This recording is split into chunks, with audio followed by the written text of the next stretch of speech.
তো আমরা সবাই দুরূদ শরীফ পড়ি। সবাই তো ঠিক সময় আসার কথা ছিল।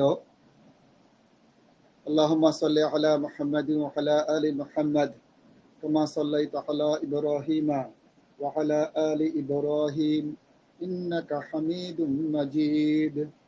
আল্লাহুম্মা বারিক আলা মুহাম্মাদিন ওয়া আলা আলি মুহাম্মাদ কামা বারাকতা আলা ইব্রাহিমা ওয়া আলা আলি ইব্রাহিম ইন্নাকা হামিদুম মাজিদ। أعوذ بالله من الشيطان الرجيم. بسم الله الرحمن الرحيم. رب اشرح لي صدري ويسر لي أمري واحلل عقدة من لساني يفقه قولي. بسم الله الرحمن الرحيم. الحمد لله رب العالمين. بسم الله والصلاة والسلام على رسول الله وعلى آله وأصحابه أجمعين. আলহামদুলিল্লাহ, সমস্ত প্রশংসা ও ধন্যবাদের মালিক মহান রব্বুল আলামিন। জারিফ, তুমি কি আমাদের মামুন ভাইকে এবং হাফিজ ভাই, মামুন ভাইকে ফোন দিয়েছিলাম। ওনার বাসায় মেহমান আসছে, তো উনি ডেট করে জয়েন হবে বলেছেন।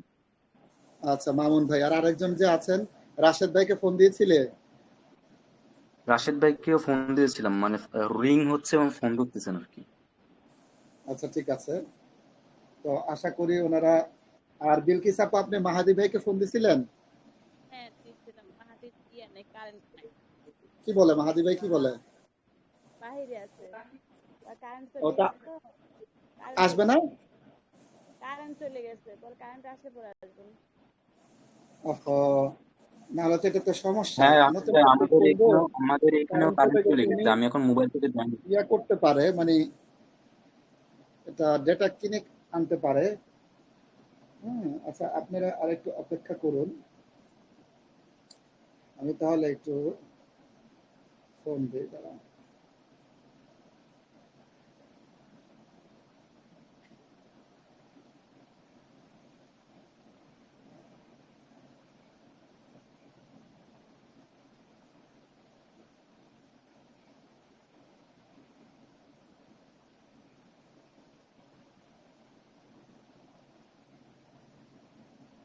মানে সবার আস্তে আস্তে একটু দেরি হয় আর কি।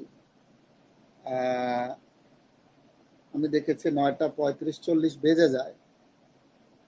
তো সবাই যদি ধরেন 9:20 থেকেই এই প্রস্তুতিটা গ্রহণ করত, তাহলে আমরা কিন্তু 9:30-এ শুরু করতে পারতাম। হ্যাঁ, তো এটা ভালো হতো আর কি সবার জন্য।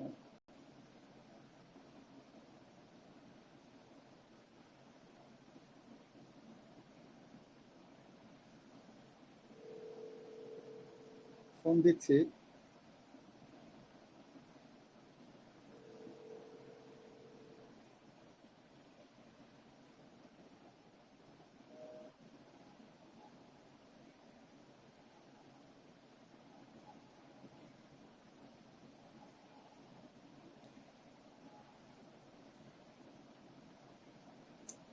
নতুন একটা টপিক নিয়ে আলোচনা করব।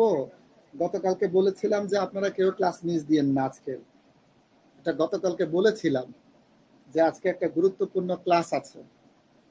ধরেন একটা দুইটা ক্লাস মিস করার পরে বলবে যে আমি তো কিছু ধরতে পারতেছি না, কঠিন লাগতেছে, এইটাই। হাফিজ ভাই, রেকর্ডিং অন করতেন নাকি?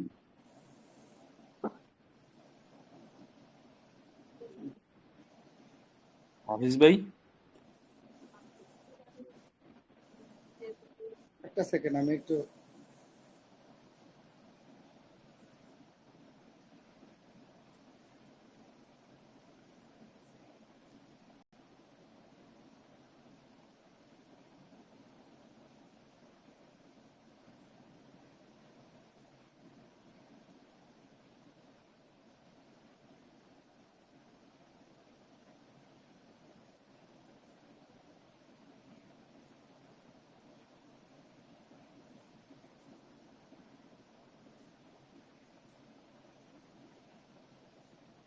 আসসালামু আলাইকুম রশিদ ভাই। হ্যালো, রশিদ ভাই শুনতে পাচ্ছেন? রশিদ ভাই শুনতে পাচ্ছেন? রশিদ ভাই শুনতে পাচ্ছেন? রশিদ ভাই, আমি আপনাকে শুনতে পাচ্ছি না। একটু ক্লাসে আসার চেষ্টা করেন, গুরুত্বপূর্ণ ক্লাস তো।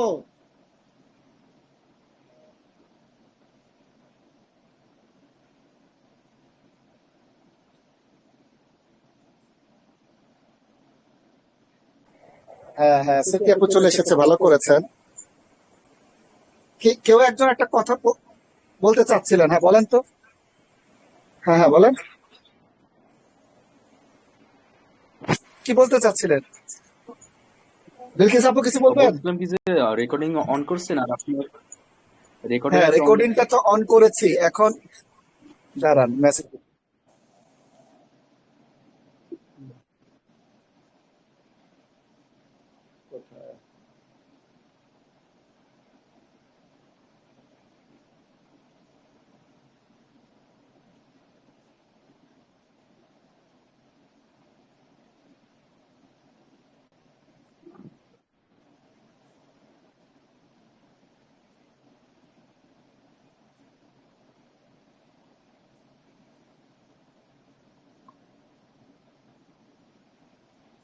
আচ্ছা ঠিক আছে, মানে একজন আসলে তো হইতো, কিন্তু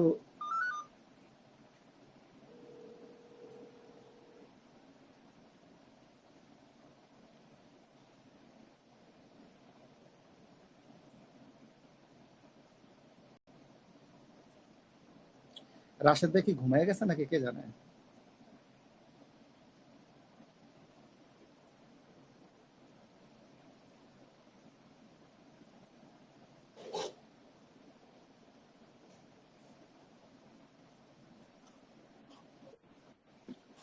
আর বললেন না হাফিজ ভাই, আমাদের এখানে কারেন্ট চলে গেছে।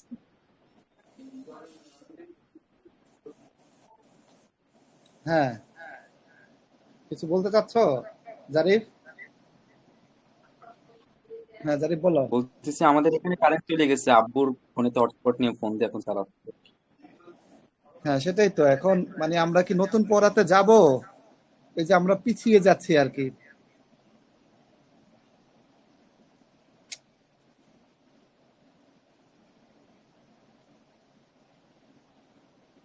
আচ্ছা ঠিক আছে, দেখি আহ নতুন পড়াতে যাওয়ার আগে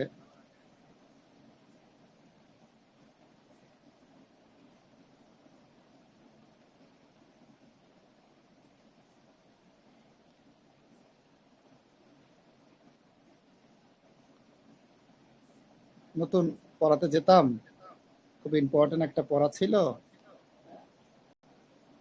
যা হোক, স্মৃতি আপু স্বামী ইয়া আপুর জন্য উপকারী হয়েছে, ফাতেমা আপুর জন্য।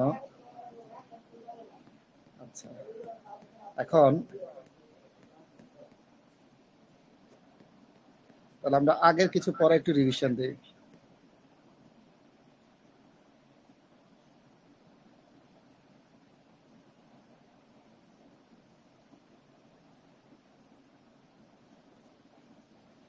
আচ্ছা, এখানে লেখা আছে, এটা আমরা জের জবর পেশ ছাড়াও পড়বো, এটাও আমরা প্র্যাকটিস করতে পারি, এবং পাশাপাশি আমরা এতক্ষণ মানে বিগত ক্লাসে যেটা পড়েছি সেটাও আমরা প্র্যাকটিস করতে পারি। আমরা বিগত ক্লাসে মুরাক্কাবে তাওসিফি পড়েছিলাম, অ্যাডজেক্টিভ ফ্রেজ পড়েছিলাম, এবং মুক্তাদা খবর, জুমলা ইসমিয়া, নাউন সেন্টেন্স পড়েছিলাম। তো এখানে লেখা আছে, বুঝেই যাচ্ছে বাজের বি, তারপর লাম আলিফ আছে। তো একটা কথা মাথায় রাখবেন, যেটা আলিফ, আলিফ তো মানে বুঝেন, আলিফ মানে হচ্ছে যার উপর নিচে কোনো হরকত থাকে না, জের জবর পেশ থাকে না। তো আলিফের ডানে সবসময় জবর হবে, তাহলে কি হইলো, দাঁড়ান, বেলালুন, এটা একটু কমিয়ে দিই, তাহলে আপনাদের জন্য একটু সুবিধা হবে। এক করে দিলাম, এটা কি হলো, জবর হবে, বেলালুন। বেলাল, চিনেন তো, বেলাল একজন ব্যক্তির নাম। এরপরে এই শব্দটা চিনেন আপনি, এই শব্দটা মুখস্থ করতে হবে, তিলমিজ। তিলমিজ মানে হচ্ছে ছাত্র। তিলমিজ মানে কি, ছাত্র। তো বেলালুন এটা দুই পেশ, বিলালুন তিলমিজ। আচ্ছা এখন এখানেও আল নাই, এখানেও আল নাই, তো আল না থাকলে তানবিন হবে। আচ্ছা এখন যে তানবিনটা হবে এখানে কি দুই জবর হবে, দুই জের হবে, না দুই পেশ হবে? এটা মাথায় রাখতে হবে। এটার অর্থ কি? বেলাল, এটা একটা সেন্টেন্স, বেলাল তিলমিজুন, আমি বুঝিয়ে দিচ্ছি, তিলমিজুন, বেলালুন এটা জজম, তিলমিজুন এটা জজম, বেলালুন তিলমিজুন, এটার অর্থ হলো জাদিদ, জাদিদ মানে নতুন। তো এখানে আমরা দুই পেশ দিলাম, জাদিদুন, আলিফ লাম নাই থেকে তানবিন দিয়ে দিলাম। এখন দুই জবরও তো হইতে পারতো, দুই জেরও তো হইতে পারতো, দুই পেশ কেন দিলাম? কারণ বেলালুন হইলো, গতকালকে ক্লাসে আপনি দেখেছেন কিনা জানি না, বেলালুন হলো মুবতাদা সাবজেক্ট, আর তিলমিজুন জাদিদুন হলো খবর প্রেডিকেট। তো তিলমিজুন জাদিদুনের মধ্যে আবার মৌসুফ সিফা, indefinite indefinite, male male, singular singular, subjective subjective, চারটা ম্যাচ করছে তিলমিজুন জাদিদুনের সাথে, তো মৌসুফ সিফা। এখন এই তিলমিজুন জাদিদুন, এই মৌসুফ সিফাটা আবার খবর, বেলালুন মুবতাদা, তিলমিজুন জাদিদুন খবর। কিভাবে? বেলালুন মারিফা ডেফিনেট, তিলমিজুন জাদিদুন ইনডিফিনিট, আর দুইটাই মাস্ট সাবজেক্টিভ কেসে আছে। হ্যাঁ, এটাও মেল, এটাও মেল, এটাও সিঙ্গুলার, এটাও singular, number gender case match করছে। তো বেলালুনের সাথে তিলমিজুন জাদিদুনের কন্ডিশন, মুবতাদা খবরের কন্ডিশন, সাবজেক্ট প্রেডিকেটের কন্ডিশন ফুলফিল করছে। এই জন্য আমরা লিখছি বেলালুন তিলমিজুন জাদিদুন, বেলাল একজন নতুন ছাত্র। এরপর আরেকজনের নাম আছে মাজিদুন, দুই পেশ, কারণ জুমলা ইসমিয়ায় নাউন সেন্টেন্সের মধ্যে পেশ হবে, জবরজের হবে না। মাজিদুন মুআল্লিমুন, এটা দুই পেশ হবে, মুআল্লিমুন, মুআল্লিমুন মানে শিক্ষক, মাজিদুন মুআল্লিমুন। এরপরে যে শব্দটা আছে সেটা বলে জাইয়িদ, জাইয়িদ, এই শব্দটা মুখস্থ করতে হবে, জাইয়িদ মানে ভালো, জাইয়িদুন, মাজিদুন মুআল্লিমুন জাইয়িদুন। দেখেন আমি সব জায়গায় পেশ দিয়েছি, মাজিদুন মারিফা ডেফিনেট ব্যক্তির নাম, মুআল্লিমুন জাইয়িদুন নাকিরা ইনডিফিনিট। আবার এখানে দেখেন মুআল্লিমুন জাইয়িদুন, এটার মতো তিলমিজুন জাদিদুনের মতো মৌসুফ সিফা, চারটা ম্যাচ করছে, ইনডিফিনিট ইনডিফিনিট, তাই না? Male male, singular singular, subjective subjective, হ্যাঁ, indefinite indefinite, male male, singular singular, subjective subjective, চারটা ম্যাচ করছে দেখে মৌসুফ সিফা। আর এই মৌসুফ সিফার কারণে আমরা খবরটা মৌসুফ সিফা হয়েছে আগের মতো। আচ্ছা, আর এইটা ডেফিনেট, আর এই পুরোটা ইনডিফিনিট, মাজিদুন ব্যক্তির নাম, এই জন্য ডেফিনেট। তো এবং এটাও সাবজেক্টিভ কেজে আছে, এটাও সাবজেক্টিভ কেজে আছে, তার মানে এটা মুবতাদা, এটা খবর, এটা সাবজেক্ট, এটা প্রেডিকেট, আগের মতো। মাজিদুন মুআল্লিমুন জাইয়িদুন, জাইয়িদ মানে উত্তম, মাজেদ একজন উত্তম শিক্ষক, মুআল্লিমুন মানে হলো শিক্ষক, যে এলেম দেয়, মানে শিক্ষা দেয়। আচ্ছা, এরপরে লেখা আছে, এরপরে হলো এই শব্দটা জাইনাব, জাইনাব, জাইনাবু। আচ্ছা, আরব মহিলার নাম তানবিন দেয় না, এটা একটু মাথায় রাখবেন, ইজি। আরব মহিলাদের নাম তানবিন হয় না, এজন্য আমরা তানবিন দেই না, এক পেজ দিয়ে দিছি, জাইনাবু। একটা কথা মাথায় রাখবেন, মুবতাদা খবরে সব সাবজেক্টিভ কেজে থাকবে, কোনো অবজেক্টিভ কেস জেনেটিভ কেস হবে না, এই জন্য আমরা সিঙ্গুলারে পেশ পেশ দিয়েই যাচ্ছি। জাইনাবু, জাইনাব বিনতুন,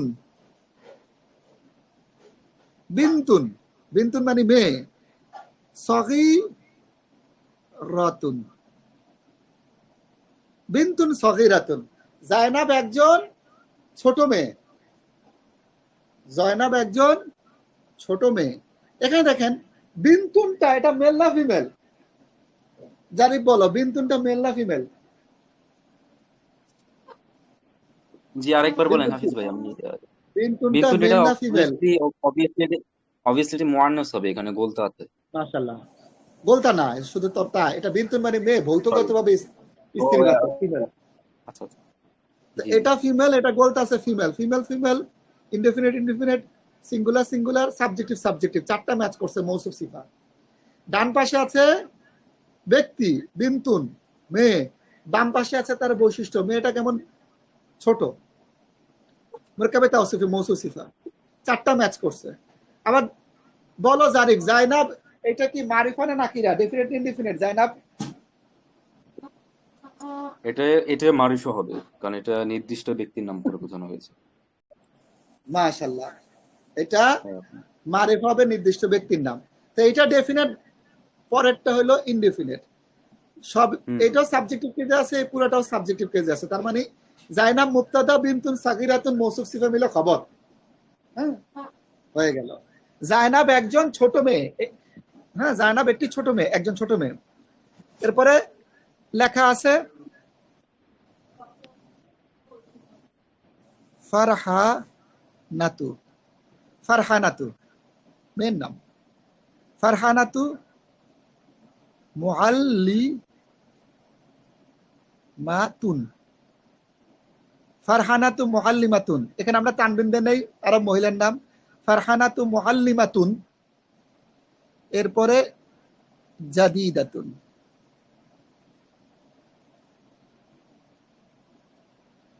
ফারহানা একজন নতুন শিক্ষিকা। এখানে দেখেন বেলালুন তিলমিজুন জাদিদুন, এখানে কিন্তু জাদিদুন আর এখানে কিন্তু জাদিদাতুন। এখানে কিন্তু দেখেন মুআল্লিমুন, এখানে কিন্তু মুআল্লিমাতুন। কি কারণে? কারণ যেহেতু ফারহানাতু গোলতা এটা ফিমেল, এই জন্য এই দুইটারও ফিমেল বানাই দিতে হবে। এই দুটাকে কেন ফিমেল বানাইতে হবে? মুবতাদা খবরের মধ্যে জেন্ডার ম্যাচ করে, মুবতাদা ফিমেল হলে খবরটাও ফিমেল হবে। আবার এটাও মৌসুফ, এটা সিফা, মৌসুফ সিফার মধ্যেও জেন্ডার ম্যাচ করবে, মৌসুফ ফিমেল হলে সিফাও ফিমেল হবে, এই জন্য আমরা ফিমেল বানাইছি। Indefinite indefinite, female female, singular singular, subjective subjective, চারটা ম্যাচ করছে। মুআল্লিমাতুন মৌসুফ, জাদিদাতুন সিফা। আচ্ছা, আবার ফারহানাতু মারিফা ডেফিনেট, কারণ ব্যক্তির নাম, আর মুআল্লিমাতুন জাদিদাতুন নাকিরা ইনডিফিনিট। এটাও মারফুতে সাবজেক্টিভ কেজে আছে, এটাও সাবজেক্টিভ কেজে আছে। তার মানে এটার সাথে এটা মুবতাদা খবর সম্পর্ক। তো ফারহানাতু মুআল্লিমাতুন জাদিদাতুন মানে কি? ফারহানা একজন নতুন শিক্ষিকা। এরপরে লেখা আছে মাহমুদুন, এটা নামটা বুঝেন, মাহমুদ ছেলেদের নাম হয়, তাই না? মাহমুদ নামে অনেকে শুনছেন। মাহমুদুন, মাহমুদ। এরপরে লেখা আছে, এইটা দেখেন, এই শব্দগুলো মুখস্থ করতে পারলে মুখস্থ হয়ে যাবে ইনশাল্লাহ। এই জাদিদুন, এটা তো এই শব্দ তো আপনাদের মানে অলরেডি মুখস্থ হয়ে যাওয়ার কথা।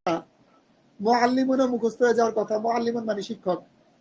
তো মুখস্থ হইলে তারপরে জের জবর পেশটা আপনি ওই মুআল্লিমুন বানান অনুযায়ী দিতে পারেন। যেমন তিফলুন মানে শিশু, তার মানে এটা দেখে আমি বুঝে ফেলতেছি এটা হলো শিশু।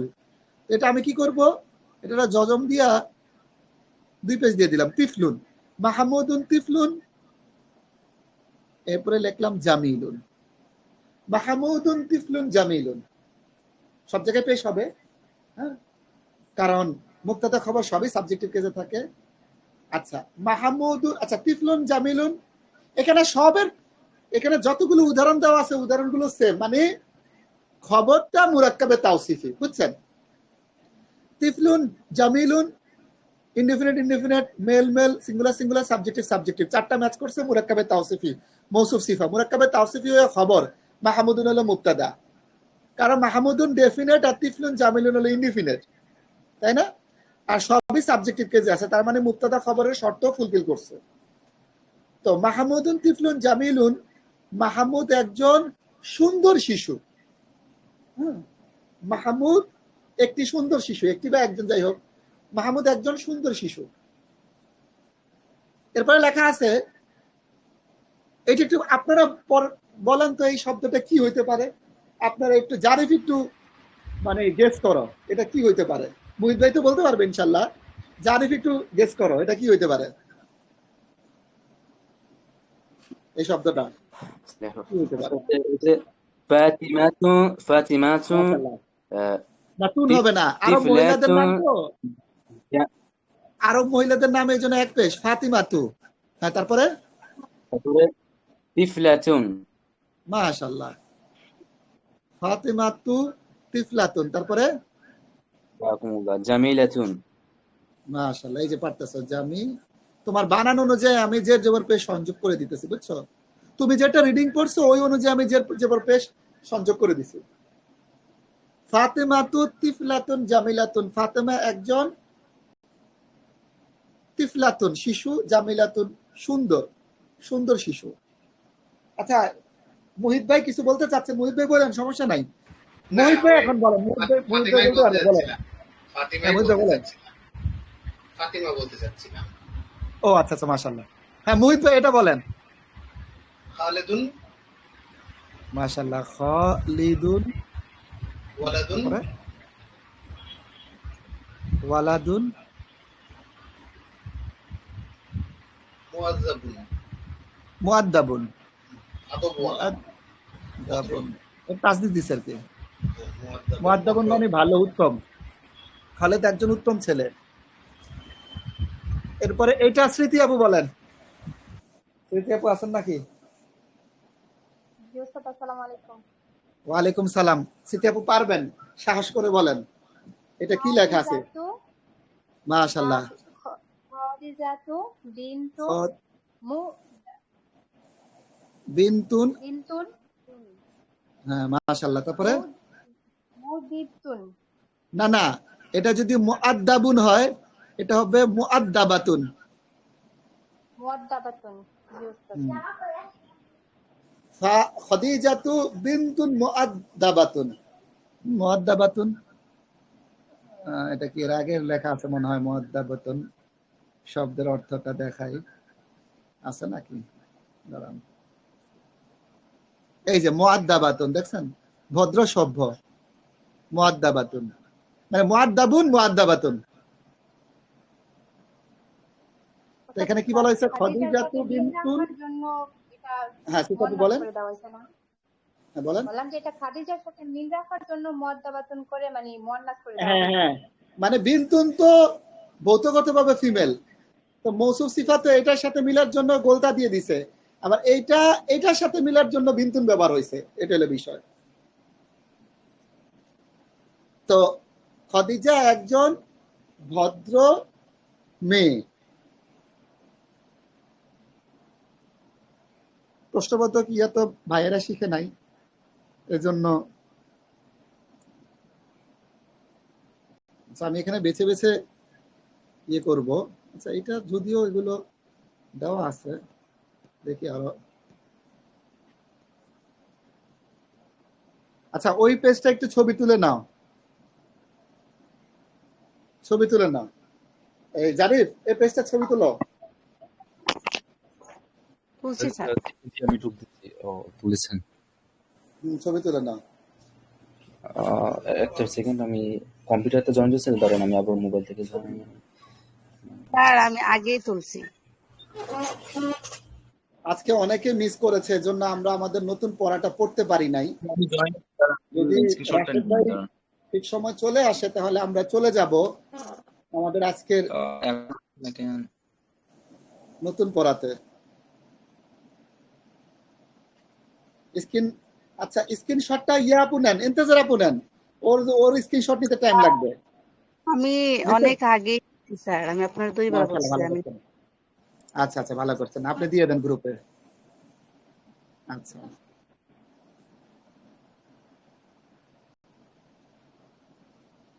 এই যে এটা আমাদের দরকার। এটা ছোট একটা সেন্টেন্স, এখানে লেখা আছে, এটা হলো আমাদের এখানে ছিল না মুরাক্কাবে তাওকিদ। হ্যাঁ বলেন। এরকম উদাহরণ দিয়ে ছিল না স্যার, খুব সুন্দর ওই জন্য আর্ট করা। হ্যাঁ, না আর্ট করার ওখানে দেওয়া আছে, বাট আমরা ওই আর্ট করার ওখানে যাব না, ওখানে দিস দ্যাট একটা কারণ আছে, ভাইয়েরা এখন ওটা পড়ে নাই। যাই হোক, এখানে দেখেন এইটা আল, আচ্ছা এইটা কি হবে, এটা কাফ তা আলিফ বা আছে, তার মানে বোঝা যায় এখানে হবে আল কিতাবু। আলের সাথে তানবিনের ঝগড়া, এই জন্য দুই পেশের পরিবর্তে এক পেশ দিছি। আর এটা জাদিদুন। আচ্ছা, এটাতে আল আছে, এটাতে আল নাই, কারণ কি? এটা ডেফিনেট, এটা ইনডিফিনিট, কারণ কি? কারণ এইটা দেখেন মেল মেল সিঙ্গুলার সিঙ্গুলার, এটাও সাবজেক্টিভ এক পেশ, এটাও সাবজেক্টিভ দুই পেশ, বাট এটা ডেফিনেট এটা ইনডিফিনিট, তার মানে এটা মুক্তাদা এটা খবর। আল কিতাবু জাদিদুন, বইটি নতুন, বইটি নতুন। The book is new, am is are আছে। হ্যাঁ, আচ্ছা। তারপরে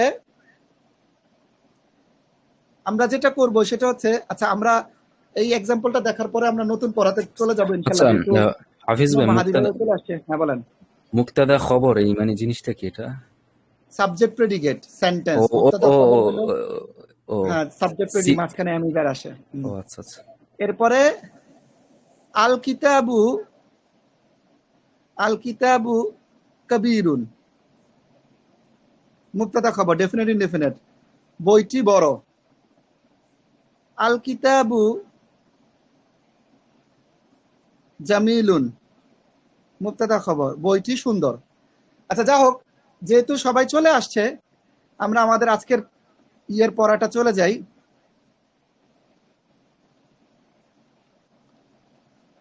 আমাদের আজকের লেকচার শিটের পড়াতে আমরা চলে যাই।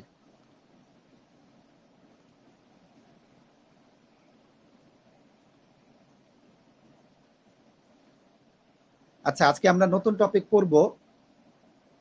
তো যেহেতু উপস্থিতি কম ছিল এই জন্য আমরা প্র্যাকটিস করেছিলাম আগের ক্লাসে, বাট যেহেতু আপনারা মোটামুটি আলহামদুলিল্লাহ উপস্থিত হয়েছেন, এজন্য আমরা আজকের গুরুত্বপূর্ণ পড়াটা পড়ব। তো আমরা আজকে পড়ব প্রিপজিশন ফ্রেজ। আপনারা পড়েছেন এর আগে অ্যাডজেক্টিভ ফ্রেজ, মনে আছে কিনা? মৌসুফ সিফা, ডান পাশে থাকে ব্যক্তি বা বস্তু, বাম পাশে থাকে তার বৈশিষ্ট্য। ফ্রেজ কখনো সেন্টেন্স হয় না, এটা মাথায় রাখবেন। হ্যাঁ, সেন্টেন্স কিভাবে বুঝবেন? মাঝখানে am is are, was were, have has ভাব থাকলে, বাট এগুলো যদি না থাকে তাহলে সেটা কি হবে না? সেটা সেন্টেন্স হবে না। তো আজকে আমরা পড়বো প্রিপজিশন ফ্রেজ। আচ্ছা, অ্যাডজেক্টিভ ফ্রেজটা কিভাবে গঠন হয়? ডান পাশে থাকে ব্যক্তি বা বস্তু, বাম পাশে থাকে তার বৈশিষ্ট্য। যেমন এ টল বয়, ডান পাশে ব্যক্তি, বাম পাশে তার বৈশিষ্ট্য। বুঝে ফেলাইছি, এটা হচ্ছে একটা অ্যাডজেক্টিভ ফ্রেজ। আচ্ছা, তাহলে প্রিপজিশন ফ্রেজ আমরা কিভাবে বুঝবো?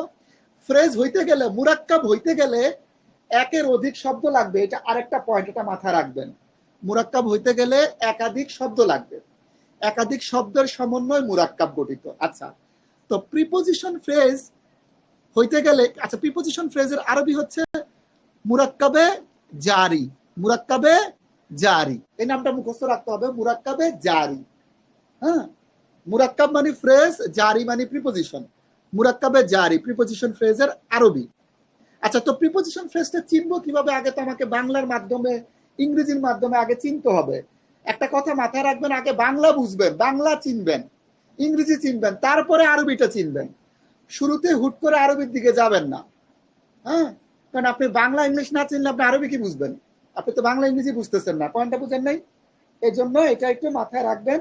তো যা হোক, এখন আমরা যেটা দেখবো সেটা হচ্ছে যে প্রিপজিশন ফ্রেজটা ওই আগে বলেছি, ফ্রেজ মানে একের অধিক শব্দ দিয়ে গঠিত। দেখেন এখানে প্রিপজিশন ফ্রেজ আছে, এখানে ইন দা রুম, এটার মধ্যে কয়টা শব্দ? দুইটা শব্দ। ইন একটা রুম, দা রুম একটা রুম, সরি ইন একটা ওয়ার্ড শব্দ, দা রুম একটা শব্দ, এখানে দুইটা শব্দ আছে। ইন একটা শব্দ, দা রুম একটা শব্দ। তো একাধিক শব্দ মিলে একটা ফ্রেজ হয়। আচ্ছা, তো দেখেন এইখানে দা রুম একটা শব্দ। একটা কথা মাথায় রাখবেন, দা কোনো ওয়ার্ড না, এ এন্ড দা এই আর্টিকেল আলাদা করে কোনো শব্দ বা ওয়ার্ড না।